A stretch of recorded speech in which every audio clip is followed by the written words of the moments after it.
تو ہم اپنے عیوب کی فکر کیا کریں، اور اسی طرح جو ہے اپنی روزی کی فکر کیا کریں۔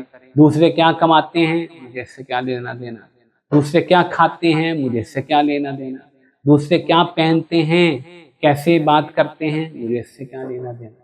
تو ہم اپنے کاموں میں بھی مشغول ہو جائیں، اپنی اصلاح میں بھی لگ جائیں، اپنے عیوب کی فکر میں لگ جائیں، دوسروں کے عیوب سے بھی بے پرواہ ہو جائیں، دوسروں کی باتوں سے بھی بے پرواہ ہو جائیں، دوسرے کے کاموں سے بے پرواہ ہو جائیں، دوسروں کی دولت سے بے نیاز ہو جائیں۔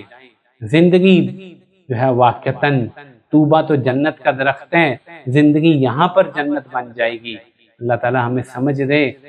اپنے آپ پر فوکس کیجئے، آخری بات کرتا ہوں، اپنے آپ پر فوکس کیجئے، دوسروں کے عیوب، دوسروں کی باتیں، دوسروں کے احوال، اس کو اپنے سرکل آف کنسرن سے نکال دیجئے، زندگی آسان رہے گی۔